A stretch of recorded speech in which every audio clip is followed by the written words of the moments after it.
Fala galera, eu sou Marcos Abreu, falo diretamente aqui do Vaca Brava Rock na Rádio 87,9 FM e eu tenho uma super live para apresentar com vocês agora com um vocalista que dispensa apresentações, Blaze Bayley, diretamente da Inglaterra.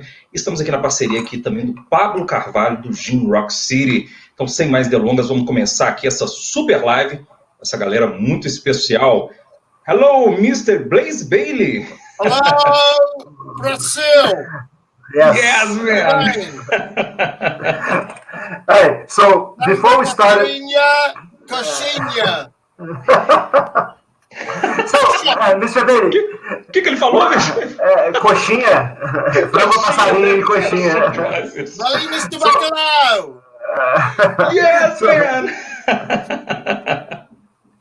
So, Blaze, well, let's start with Brazil. Like, in your visits to Brazil, what are the things that you thought were most different? I don't know how many times you've been to the country, but like, is there something that kind of caught your attention when you visited Brazil? You thought, oh, this is something that is kind of unique to the Brazilian people or to the Brazilian culture? Or it wasn't anything like that? You didn't notice? I've been coming to Brazil for 20 years. I've toured twice there with Iron Maiden, huge shows, and I've toured myself there almost every album. And as an international artist, I've been to more towns and cities in Brazil than any other international artist. Wow. And more than some Brazilian artists. I imagine. Up to Rio Branco, I've been down to the bottom, I've been all the way up the coast, I've been everywhere in Brazil. I played so many towns. I've been lost in Brazil. And the driver was from Brazil. And I had to take over the driving and drive the van myself. Seriously? Wow. Yeah. Where were you when that happened? I don't know. I was lost. Wow. So, I thought, I didn't know Brazil had mountains here. And I saw a lot of the country on that time when I was lost, more of the scenery.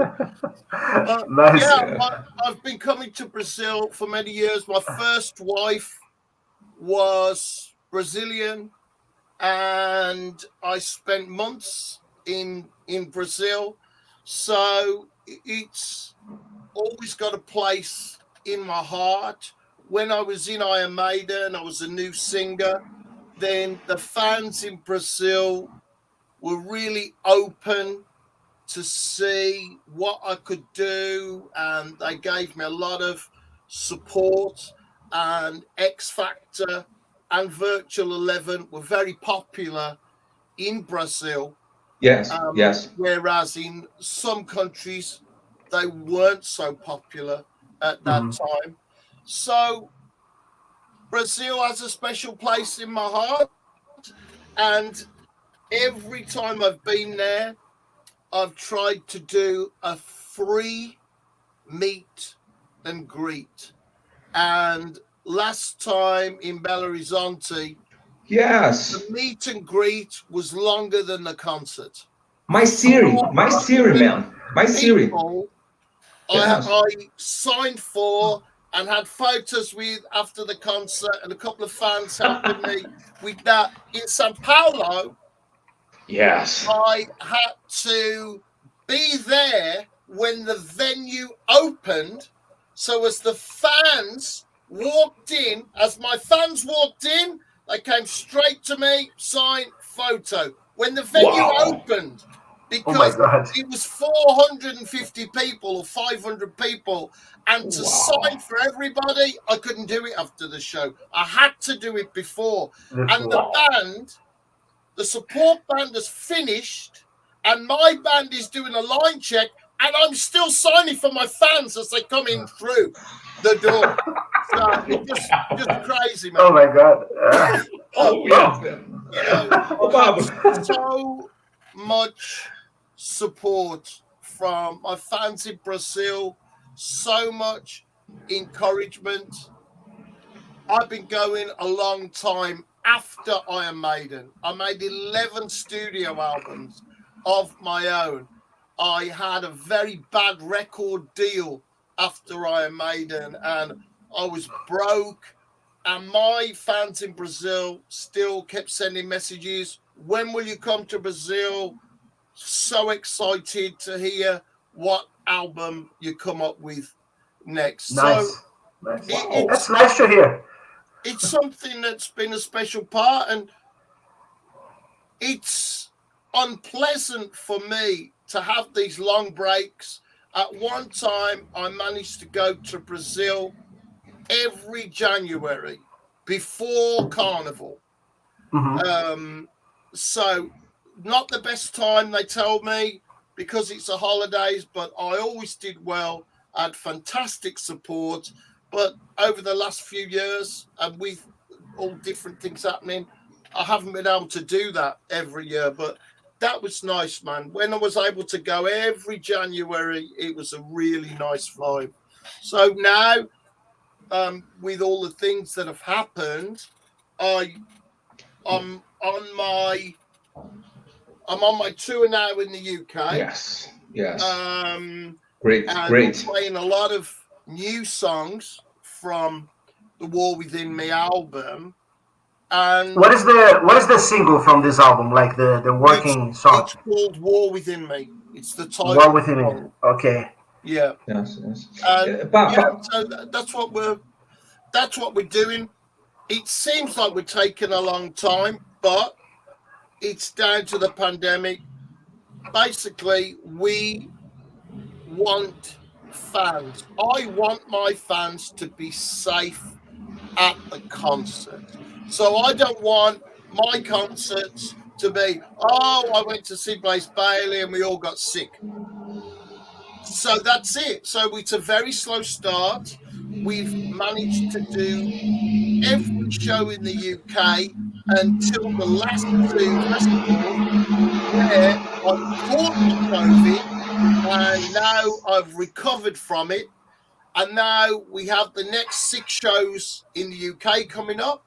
Then next year, we start the European dates. And then after that, hopefully, we start looking at coming back to South America and Brazil. Nice.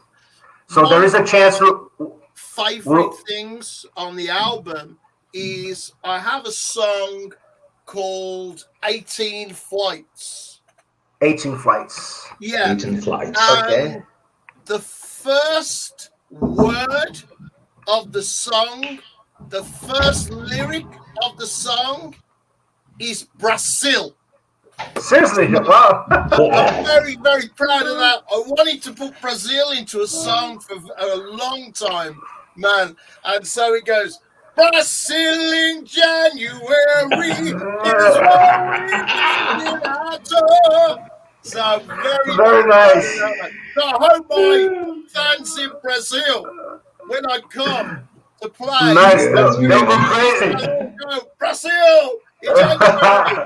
And a lot of my fans, I'm sure, will have been there on that last tour, which the song is about. Because we went to Chile and they did a gig there for me called Blaze Fest. A fantastic big room and beautiful lighting rig, wonderful sound system, Yes. all the local bands, banners everywhere. Blaze Fest. Fantastic. Blaze Fest. Wow. We had all the local bands on in Coquimbo in Chile, and right by the beach, beautiful sunny day, just great. And then we start our set, it's about 10 o'clock, 10:30 at night. we start our set, and then 5 songs in, halfway through the song, my fans start running away, which is unusual. Yes. I'm used to people throwing things at me, but they started running away. And then all the power goes out. There's no lights. There's no sound. Then the promoter comes on stage with a flashlight, and he says to me, he goes, "Blaze, it's an earthquake." Jesus Christ. Yeah. And then on the phone, man, message on the phone, it says, "Tsunami warning, get to higher ground." In English and Spanish. Every phone, the same message. Man, Yes, man. Oh, well, that was... Like... I was worried then. And I'm metal. I bleed metal. Even I was worried. I'm like, a tsunami warning in 2 languages on every phone. Every phone. So what did you do? And we're 10 meters from the beach. Oh my God. So what did you do? Luckily, it was a steep hill, and they got a van for us and took us up. We had to wait about 4 hours later. Another message. All okay. Tsunami warning over. So the tsunami didn't actually hit the beach. No. All right, good. Small earthquake, Right. by Chilean standards. Right. And we went back to the venue, and bits of the venue had fallen off into the street. Luckily, none of my fans were hurt, and a few fans came back to get things signed, and they said, "Are you going to finish the concert?"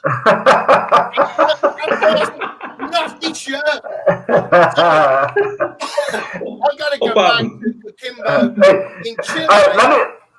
Let me just. I got to finish the song and finish the concert.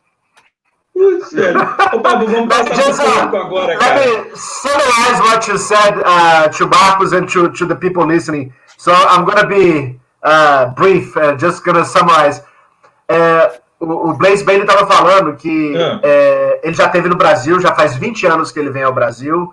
A primeira esposa dele era brasileira. Ele falou que dos artistas internacionais que ele conhece, ele é provavelmente o artista que mais conhece o Brasil. Sim. Ele falou que já esteve perdido no Brasil com um motorista brasileiro e ele acabou tendo que dirigir a van porque o cara não sabia onde estava e ele é que dirigiu para poder se achar. Ele falou que tem um carinho muito grande, especial com os fãs brasileiros. No disco novo dele, War Within Me, tem uma música que chama 18 Flights. E a primeira palavra da música é Brasil. Né, porque ele costuma vir no Brasil em janeiro. Durante muito tempo ele sempre vinha no Brasil em janeiro para fazer shows. E o pessoal falava, em janeiro não é bom, porque é antes do carnaval. Ele falou que sempre se deu muito bem em janeiro aqui tocando. E aí ele resolveu fazer uma música falando sobre isso. Então a música já começa com a palavra Brasil em janeiro. Né? Aí ele estava contando a história no Chile, que né, foi o Blaze Fest. E que na quinta música, né, eram várias bandas locais e ele era o headline, e na quinta música que ele estava tocando, ele viu os fãs dele tudo correndo, desaparecendo, fugindo, e ele não estava entendendo por quê. E aí ele viu no telefone dele, eles receberam um aviso, né, que estava tendo um terremoto, e que era para eles procurarem uma área alta, porque ia ter um tsunami. E eles estavam bem na praia. Eles estavam pertinho da praia. Então eles tiveram que arrumar uma van, sair correndo para uma montanha para poder fugir do tsunami. Ficaram 4 horas lá esperando, até receberam uma mensagem falando que já não tinha mais perigo. Quando ele voltou para o local onde ele fez o show, pedaços do local tinham caído, né, na rua, tinha desmoronado, mas ainda tinha fã lá esperando ele para poder assinar, dar autógrafo e coisa e tal, querendo saber se ele ia terminar o show. Eu vou perguntar para ele a respeito do pior show que ele já fez, porque isso é interessante.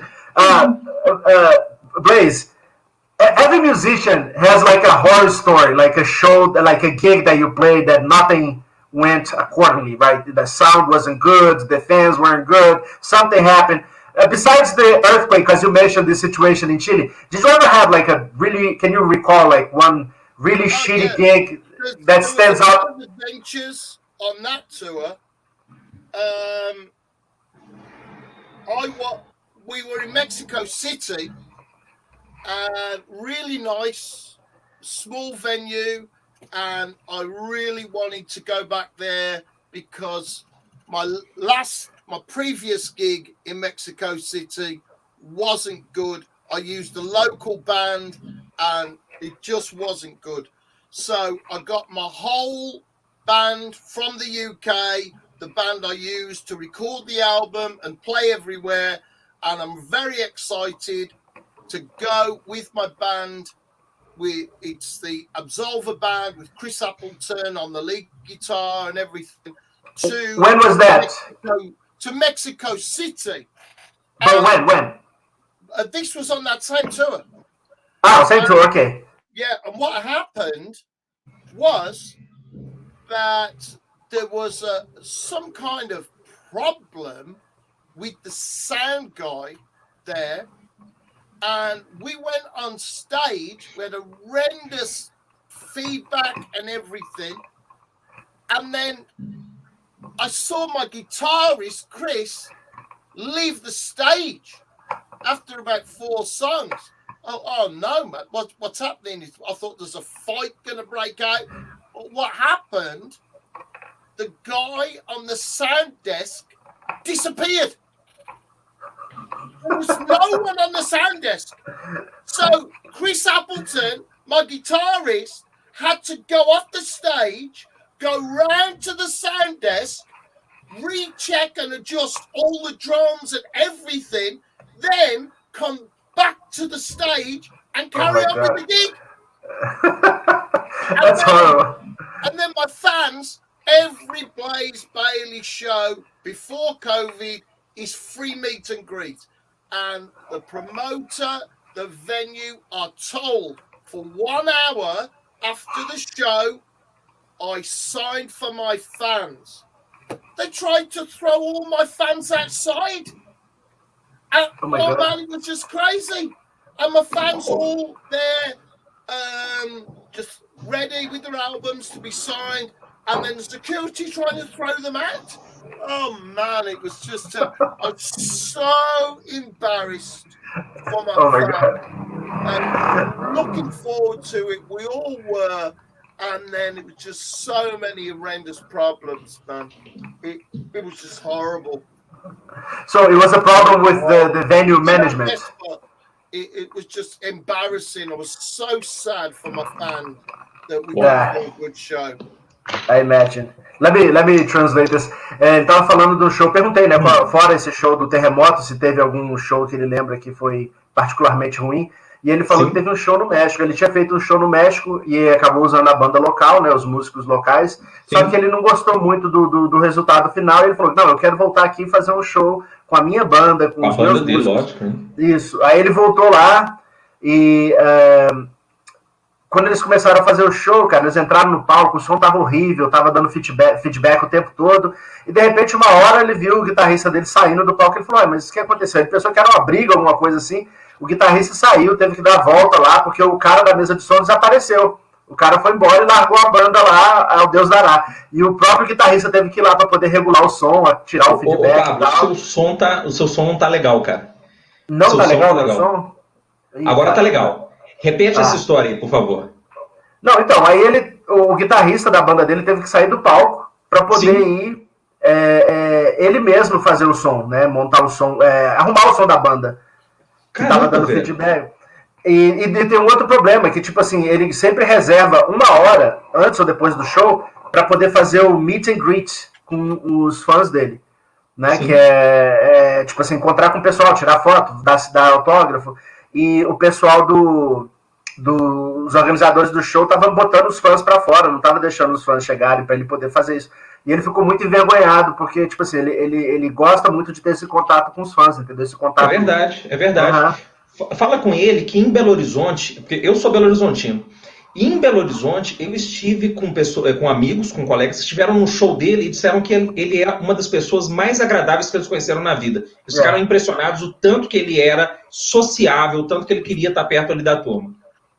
Marcos is saying like about your shows in Belo Horizonte, because he knows a lot of people that went to your show. He used to live in the city, and he said unanimously, you are one of the people they say are the most pleasant artists to be with. Like when they come, no, that's a rumor. I'm evil. I'm nasty. They're going to ruin my reputation. They are ruining.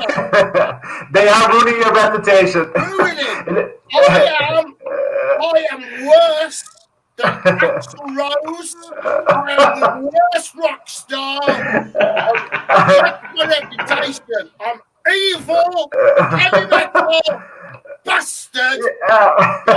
Ele falou que é mentira. People in Belo Horizonte and Sao Paulo and Limeira and Andrina, anyone that says I'm nice is a liar. I'm nasty. O que as pessoas falam é mentira.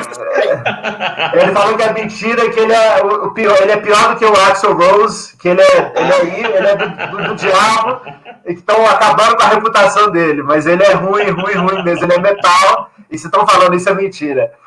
Okay. And I'll take your word for it, please. So let me ask you something, Blaze. I was doing some researching, and your first band, Wolf's Bane, right? Yeah. That you still play with that band, right? You guys are still together. We've had a reunion a couple of times, and now we found time to write and record a new Wolf's Bane album, and we hope that will be available next summer. Next summer. Jace Edwards is the producer. He has his own studio. So far, it sounds more Wolf's Bane than Wolf's Bane. So Nice. Very excited about it. Alright, nice. Ele falou que a banda dele, eu perguntei sobre a primeira banda dele, Wolf's Bane. Porque ele saiu da banda, ele foi tocar no Iron Maiden, depois agora ele faz reuniões com o Wolf's Bane e eles estão para lançar um novo disco que vai sair até junho do ano que vem, eles pretendem, e ele falou que esse disco é mais Wolf's Bane do que o próprio Wolf's Bane, é o supra-sumo da banda. Eu ouvi o som do Wolf's Bane hoje, que som excepcional, que garra, que energia, a maneira que ele canta, assim, é com uma paixão e eloquência muito grande, assim. Yeah, he was listening to some Wolf's Bane earlier today, and he really likes the passion that you sing those songs. That's what Marcos said. Well, let me ask you something, Blaze. You like, besides the Iron Maiden thing, you're a very prolific artist. Like you've been like you said, you have 11 studio albums recorded. You work with a lot of people, like Wolf's Bane, solo projects. There were a lot of musicians that you played with. Is there like any musician in your career that you wanted to do like a collaboration with that you haven't had a chance yet? Someone that you said, if I could record something with this guy, I would like to do that. Be that a guitar player, a drummer. I mean, is there someone that you haven't been able to work with yet that you really wish you had the chance? I'd really like the opportunity to write a song and record with Taylor Swift, because I think the two voices are so unique and different that we could do a wonderful duet, like a father-daughter type duet, uncle type thing, something like this. And I think we could do something very, very nice. That was unexpected. Taylor Swift or Lady Gaga is another voice that I feel with my voice, the passion and the depth against those female voices, I feel we could do something very strong and passionate. Nice. That was unexpected. Yeah. Well, I'm a fan Nice. of music. I am metal. I am metal. That's it. You cut me now. That's it. It comes out. It's metal. I am metal. But first, I love music and I love to sing.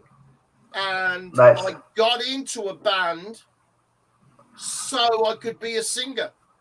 That was it. That's the main reason. So I could be a singer. I'm not a naturally talented singer.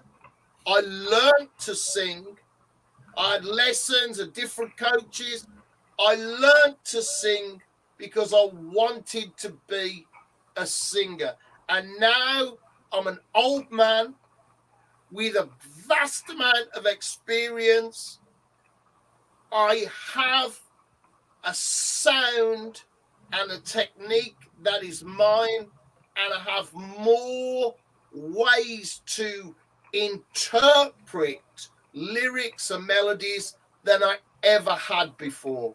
So I'm very, very lucky that at this stage in my career, I started 35 years ago, and now people, my fans, my hardcore fans say that this is my best album. Possibly my best album. And that's my fans that have everything that I've ever recorded. So it's an incredible feeling to come this far and feel that I still have a long way to go and I have a future, and my fans have enjoyed what I've done and they stand with me. Very feeling, yes. So lucky. I'm so lucky. How old were you when you started singing, and do you remember what was the catalyst, like the thing that said, no, I need to do this, I need to become a singer? Well, when I was at school, there was a punk band, and I always thought, well, maybe I could be the singer in that band. And there was a choir, but I got kicked out of the choir for being too loud. And then years later, I had a job in a hotel working nights, and they had a baby grand piano, and they never locked it. And when I finished cleaning a hotel and had my break, then I would try different things on the piano, and I wrote my first couple of songs. And that made me really think about being a singer. I loved rock music, Black Sabbath, Iron Maiden, AC/DC, Whitesnake, all those old bands, and Van Halen were coming through. So all of that and the night time, that started making me think about being a singer. And then I saw Ronnie James Dio on the Holy Diver tour in Birmingham. And when I saw him perform Children of the Sea, that was the moment. That was the single moment when I thought, I want to be able to do that. I went to work after the show because I was working the night shift. And I just thought, well, what would I do if I could do anything? And the answer was very simple. I'd be just like Ronnie James Dio. I'd be a singer in a band and tour the world. And from that moment, that's what I tried to do. And that's 1983, 1982. I mean, horrendous. So old. I'm so old. I shouldn't How old have are you, been man? so old. Right? But that's it. So, and I've been very, very lucky. I've worked with top producers in the field of heavy metal and rock. I've recorded an album at Abbey Road Studios, the world famous Abbey Road. I've recorded at Sound City in Los Angeles, world famous studio. And, you know, I've been very, very lucky, and I've gained a lot of experience. So now, as an artist, I'm not just the singer, I'm not just the songwriter and with the lyrics, I'm not just the arranger. Now, with my colleague Chris Appleton, I'm the producer of my own album. So there's extra pride attached to this, because in many reviews, people have said, this is the best production on any of my albums. Great So great album. that's amazing. Nice. And Nice. as an artist, what you can do in the mix and the production of the album is another level, another thing that you can decide.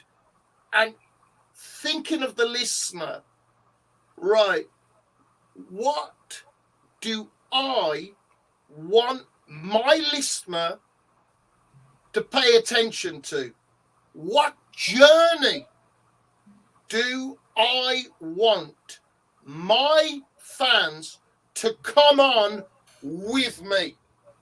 And being able to produce the album as well as you've written the songs, that gives it another dimension. And I'm so lucky to have a great team around me to work. We have a great relationship, me and Chris Appleton. He doesn't, he never attacks me. He never throws things at me or screams at me. So it goes well, you know, and Nice. it's a lot of hard work, a lot of details and things that are really boring, but every single detail is important, because if you don't get the details right, you get this. But when you get the details right, you get this. And that goes to the heart.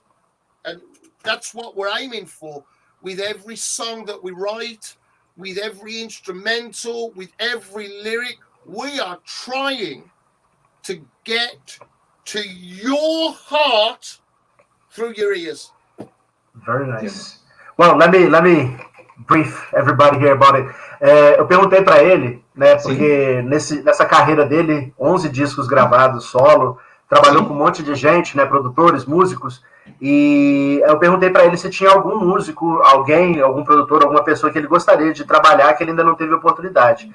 E ele falou que gostaria de gravar alguma coisa com a Taylor Swift, a cantora pop. Uau! Porque ele acha que a voz dele hoje, com a experiência que ele tem, com a habilidade que ele tem de se expressar através do canto e da interpretação de letras, ele acha que seria um dueto muito legal, ele com uma voz feminina que não é da área dele, né, que é um negócio mais pop. Então ele pensou, de repente, fazer um dueto com uma pessoa tipo a Taylor Swift, a Lady Gaga, que seria um negócio interessante. Sim. Aí ele começou a falar também do novo disco dele, né, que toda essa experiência dele trouxe para ele essa habilidade hoje de não só compor, não só arranjar, não só tocar, mas também de produzir. O último disco dele aqui, o War Within Me, ele também produziu, ele e o parceiro dele, o Chris Appleton, eles produziram juntos, e ele falou assim que é uma nova área de arte, né? Porque, tipo assim, quando você está produzindo, você começa a focar, você começa a pensar o que eu quero que a pessoa que escute esse álbum, qual área que eu quero que ela foque, o que eu quero que ela ouça, e não qual é a jornada que eu quero levar essa pessoa. Então, é muito atenção a detalhes, mas cada detalhe é importante porque afeta a experiência da pessoa que está ouvindo. Ô, Pablo, foi feito pelo Blaze Bayley um álbum chamado 20th the Nation, acho que é esse mesmo, 20th the Nation, que fala sobre física quântica e o poder que os políticos e os cientistas têm perante a humanidade. Você acha que esse álbum dele foi um álbum feito assim na vanguarda? Pergunta para ele aí, porque querendo ou não, hoje com essa coisa aí de vacinas e tal, a gente está na mão de cientistas e políticos que estão usando isso da maneira que eles querem. Como é que é a visão dele? Parece que ele teve uma visão. O álbum todo é em correlação a isso, né? Entendi. Como é que é o nome do álbum, de novo? Se eu não me engano, ele chama 10th the Nation. Ok. 10th Dimension. Ok. Blaze, he wants to know about the album. He said, there is in 2002 you recorded 10th Dimension, right? Which is an album that, according to Marcus, is an album that it's ahead its time because it talks about a lot of things that we are experiencing now. Like, it's a concept album, and I wanted to do something that connected the human spirit and quantum physics and government control of scientific innovation and weaponization of things that are developed for the benefit of humanity. And so this story went round in my head, and this was the 10th dimension. It mixes time travel, telepathy, government secrets, and betrayal. It's about a man who, working with quantum physics and science, actually finds the human soul and proves that telepathy is real and that the astral plane is real. He finds this, he develops a machine, and then the government say, he doesn't know he's working for the government. They come in and say, we're going to have that machine because we can blackmail every human being on Earth. Now we know we can trap their soul. And so it's a terrible situation. And it is a script for a movie. He destroys the machine to stop the government using it as a weapon, but also then he has to try and tell people of the world that there really is a human soul, that there really is a continuation of life in a different dimension after this life, to give comfort to people, but he can't reveal his location because they will kill him. That's the story of the 10th dimension. Wow. Big album, and we've re-released the 10th dimension now on Blaze Bayley Recordings. It's available at my shop, and it's also available on Spotify and on all the good streaming surfaces. What is your favorite album of many fans? If people want to find your shop online, where do they go? BlazeBayleyShop.com. BlazeBayleyShop.com. Okay. Did you ever think about writing a script for a movie? Because what you described right now, it sounds just like a sci-fi movie. We made another concept called Infinite Entanglement, and that's 3 albums that tells one story. So, yeah, I'm slowly trying to write the book to go with the 3 albums to fill in the backstory of all of the characters. But nice. it's my greatest achievement is 3 albums in 3 years with 3 tours that tells one story about a man that does not know if he is human or machine. Okay. Yes. E aí, Pablo?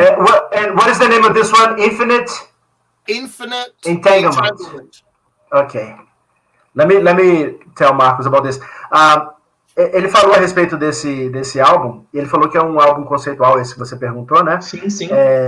E a história é a respeito de um cientista que consegue descobrir que, através da física quântica e dos estudos dele, que existe uma alma, né? Que o ser humano tem realmente uma alma, ele consegue provar isso, e ele cria até uma máquina, né? Que consegue testar isso e ver isso. Só que o que ele não sabia é que quem financiava o trabalho dele era o governo, e quando isso acontece, o governo vem e tenta tomar, né, as descobertas dele, falando assim, isso aqui nós vamos usar como uma arma, que agora a gente pode...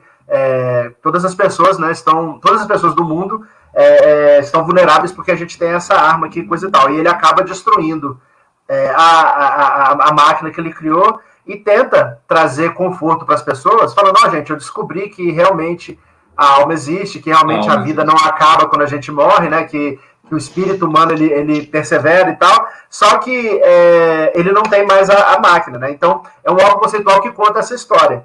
E aí eu falei assim, olha, tem um tema de ficção científica, já pensou em escrever um filme e tal? Aí ele falou que ele fez um trabalho que foram 3 álbuns contando a mesma história, 3 discos, que é o Infinite Entanglement, que são 3 discos que contam a mesma história, e para ele foi um dos grandes... das grandes vitórias da vida dele foi fazer esse álbum, porque foram 3 discos, contam essas histórias a respeito de um cara que ele não sabe se ele é uma máquina ou se ele é um ser humano, e essa jornada dele de tentar descobrir o que ele é. E ele falou que agora está pretendendo escrever um livro para poder fazer parte, né, desses álbuns, para poder contar um pouco da história que não está explícita nas músicas. É um artista genial, genial, cara. É um cara com muito contexto. Agora fala com ele assim que a música dele é 18 Lines, faz muito sucesso na programação. E quais são os temas que ele utilizou na abordagem desse álbum? Assim? É uma música que contém muito feeling, né? Um arranjo brilhante de voz também. Ok.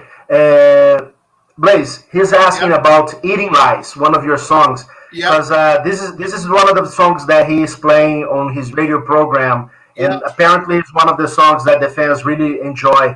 And he wants to know what is the theme behind the song. How did you come about writing it?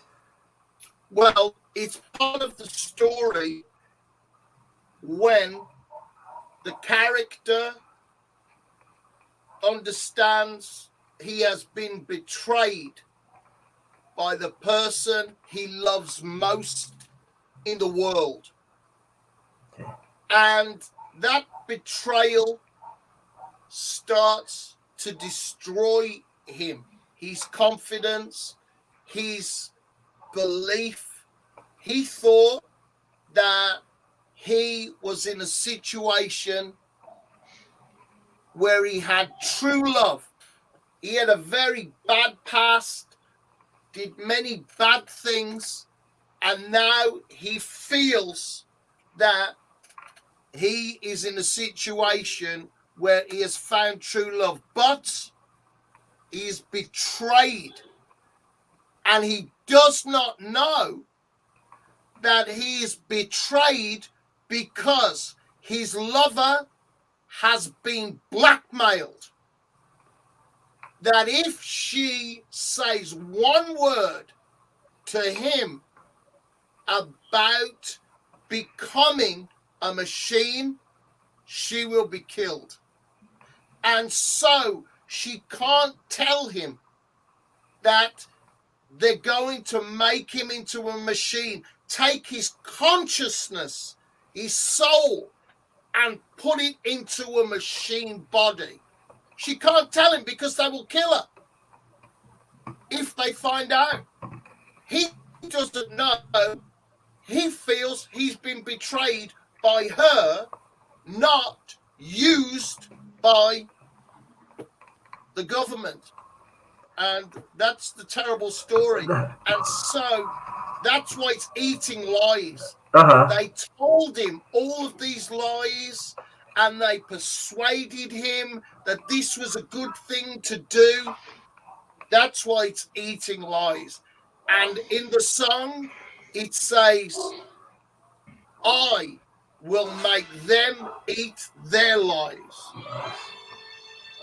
Okay, so there is a chance of revenge at the end. Yes, that is it. That is it.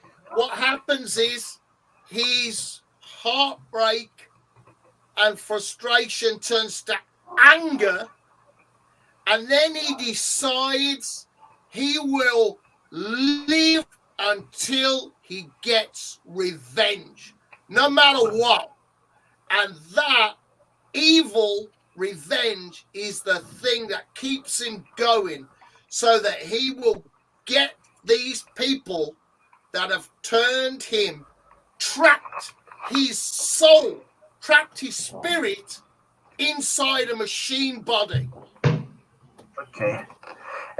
Let me tell Marcos. É uma música que fala a respeito de um cara que foi traído. Ele depois de vários relacionamentos ruins, ele descobre, né, o amor verdadeiro e tal, e ele acaba sendo traído pela amante dele. Só que o que ele não sabe é que essa traição foi porque ela estava sendo chantageada pelo governo. Então, o governo, na verdade, tem a intenção de pegar a consciência dele e colocar dentro de uma máquina. E aí, quando ele acaba descobrindo essa trama toda, ele jura vingança e ele promete que ele vai viver até ele conseguir se vingar e fazer com que eles, né? Porque irem lá significa comendo mentiras, né? Então ele vai fazer as pessoas que fizeram isso com ele comerem as suas próprias mentiras, né? Passa a ser a vingança, passa a ser a motivação da vida dele. Então é sobre isso que a música fala. It's a very heavy stuff, man. Yes. It's heavy metal. It's a concept. Yeah, it is heavy metal. Can't be talking about flowers and rainbows, right? And it's science fiction, and it's a story of love, betrayal, and revenge. And revenge. Very nice. Agora, Pablo, vamos perguntar para ele quais são os planos agora para 2022, né? E quando que ele vai vir no Brasil? Você já está sendo cotado para vir para cá novamente? Enfim. Okay. Marcos wants to know your plans for 2022. If you have any plans of coming to Brazil anytime soon. Everything has just got pushed back. So all of the UK shows and European shows that we were supposed to do when we came back from Brazil in 19, they're all, now we do them this year. So our trip to Brazil won't be until next year at the end, or the year after, because now the European tour that we hope to do, that's a year later. Everything's a year later because of all of these problems. So the earliest would be at the end of 2022. Yeah, but I think it's going to be 23 because everything's a year later than we would normally do it. And we hope that we can come and do some nice shows there in Brazil, play some of my new songs and some of my classic songs as well from my Iron Maiden. So,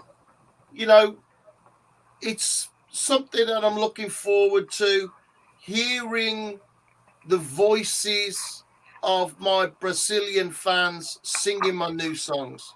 Nice. We'll make sure to come to the greet and meet. I would love to meet you in person, man, and have you. If there is, because before COVID, yes, I did meet and greet at every headline show. But now with COVID, I can't do the meet and greet until everybody is safe. I understand. I was going to ask you. This is just my curiosity. When you sang with Iron Maiden, no, there was something that I wanted to ask you because there was a tour that you did with Paul Diano, right? Yeah. You guys toured together a couple times. Yeah, it was a lot of fun. Yeah, was it a good experience? I always loved his work in Iron Maiden as well. So I imagine you two. Did you guys get to play together or just the two bands separately? Normally, we had the same band. We went on different times, so that was it. Sometimes we performed 1 or 2 songs together, and sometimes we didn't. But that was just the nature of the tour that we were on. And it was a lot of fun. We had a lot of good times.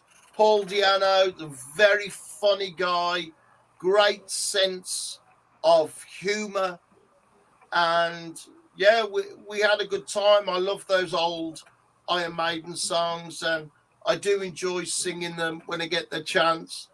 The songs from my era of Iron Maiden, some are shorter, like Future Real, and then some are longer and bigger, like Sign of the Cross and The Klansman, and some are fast, like Man on the Edge, and then some are very passionate and dark, like Como Estas Amigos.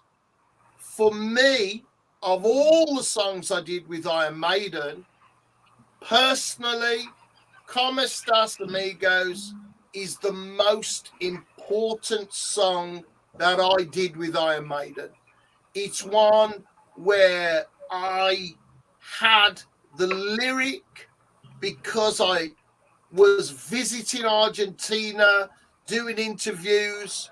I saw the memorial to the soldiers that fell in the Malvinas, the Falklands. Friends of mine from school had died in the Malvinas, Falklands, and it was an immense sadness to me that so many wonderful people that I met in Argentina that all loved music and loved heavy metal, no one tried to fight me. No one said, oh, horrible English. It's just about music. So it really felt like those poor men and boys, really, they had died terribly. And it was a great sadness to me. And that's where the lyric comes from, my own sadness and passion for peace. Nice. Eu perguntei para ele quando é que vai ser a próxima vez que ele pretende vir no Brasil. Ele falou que agora, todos os shows que eles tinham que fazer antes de Covid, agora que eles vão fazer, então a turnê para o Brasil vai ficar provavelmente para 2013. Não, desculpa, 2023. 2013. Para 2023. E aí eu perguntei para ele sobre a turnê que ele fez algumas turnês com o Paul Diano, né? Perguntei para ele como é que era, ele falou que adorou, que eles tocavam com a mesma banda, de vez em quando eles até cantavam algumas músicas juntos, que o Paul Diano é um cara com um grande senso de humor e tal. E aí ele falou um pouco a respeito das músicas que ele canta no show dele, algumas músicas de quando ele era do Iron Maiden, as músicas que ele compôs, né? E de todas essas músicas ele falou que a mais importante se chama Como Estás, Amigo, que é uma música que ele fez quando ele foi na Argentina e ele viu o memorial dos soldados que morreram na Guerra das Malvinas, né, que foi aquela guerra entre a Argentina e a Inglaterra. E ele falou que, mesmo apesar disso, em momento algum ele se sentiu hostilizado por ser inglês e coisa e tal, e ele também tem amigos ingleses que morreram nessa guerra. Então ele falou que é uma coisa que ele fez, que foi uma música meio que falando um pouco a respeito de paz, né, que de certa forma é uma guerra meio sem sentido e tal, e que perdeu pessoas boas de ambos os lados e que para eles não fazem muito sentido, né? Então, é isso. Blaze, I'm just going to tell him one more thing. I forgot to tell him before the story about how you first started playing music, because I skipped over that when I was translating. Uma coisa interessante que ele falou antes, quando eu perguntei o que foi que levou ele a começar a cantar, e ele falou que quando ele estava na escola, ele via algumas bandas tocando, e ele falava, cara, eu acho que eu podia fazer isso. Mas foi uma vez que ele foi no show do Dio, ele trabalhava num hotel, e nesse hotel tinha um piano. E ele, de vez em quando, nos intervalos dele lá, nos breaks dele, ele ia no piano e ficava tocando algumas coisas. Ele falou que compôs as 2 primeiras músicas dele ali tocando no piano do hotel, e um dia ele foi no show do Dio, e ele viu o Dio tocando Children of the Sea, cantando.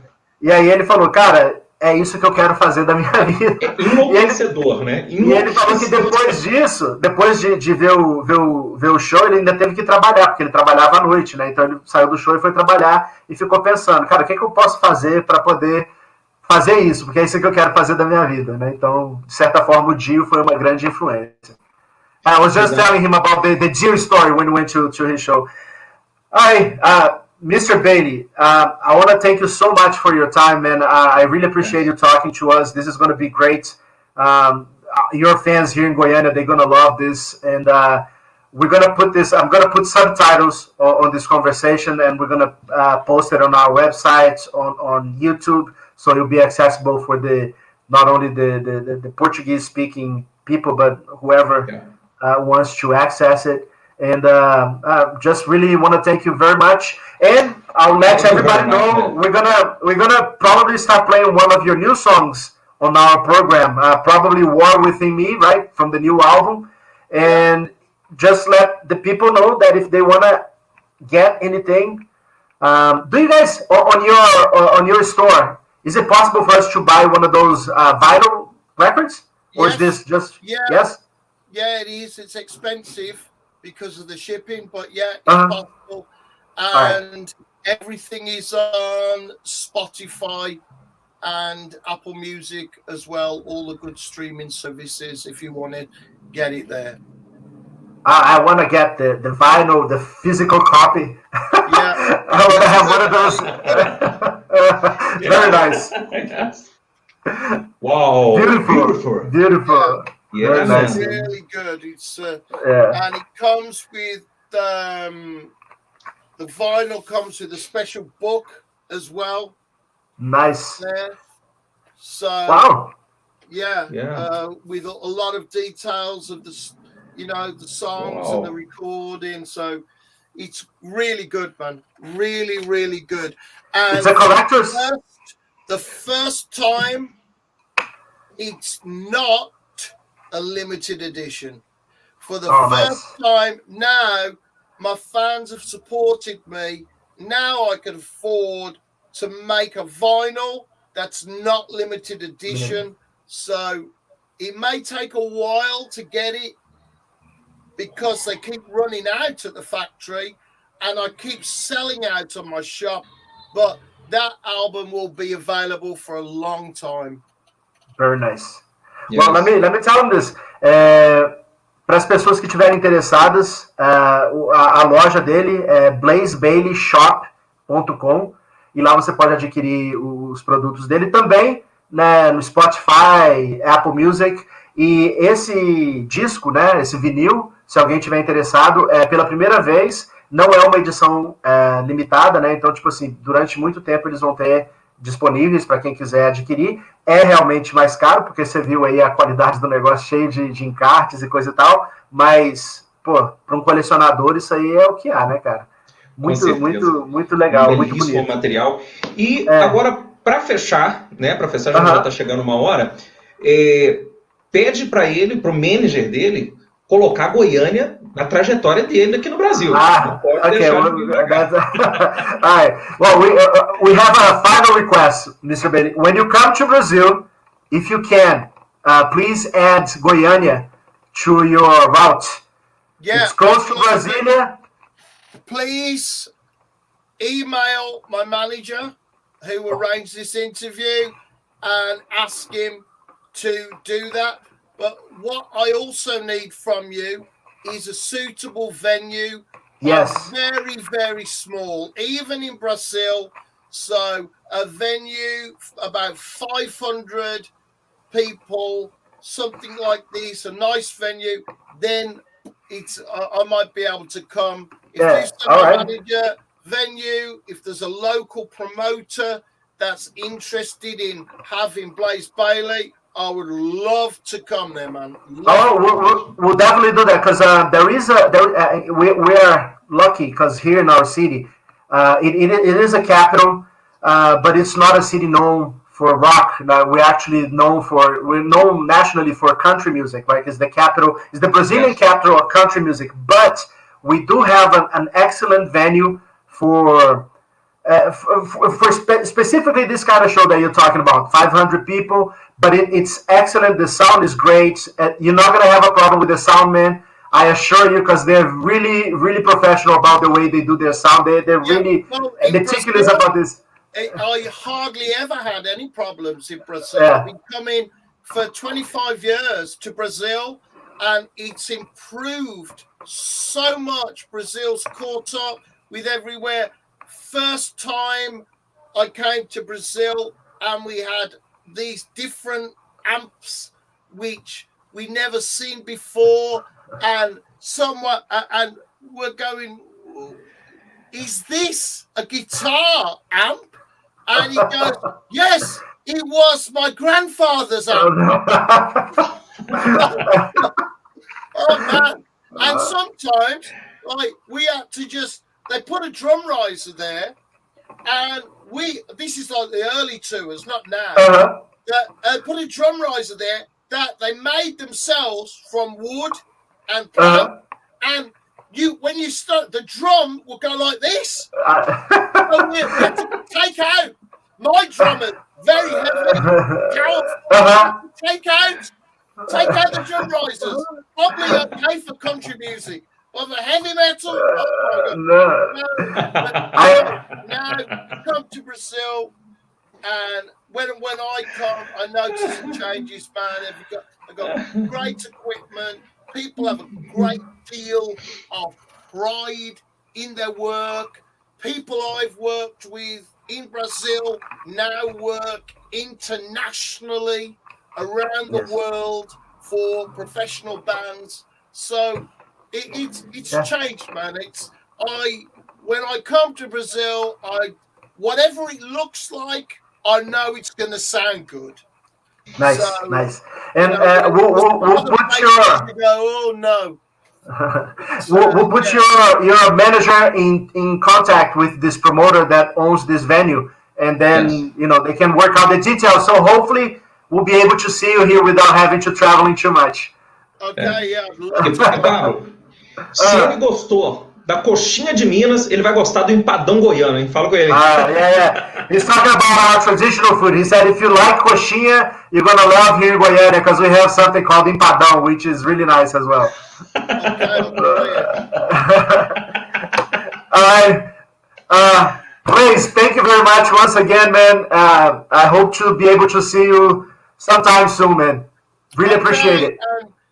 Thank you very much. Muito obrigado, amigos, amigas. Muito obrigado. Yes, friend. Of mine in Brazil. Until next time, it's me, Blaze Bayley. Thank you. Bye. Ciao. Thank you. Bye-bye. Ciao, man. See you later. Bye-bye, man. Thank you. Yes. Agora, encerro aqui.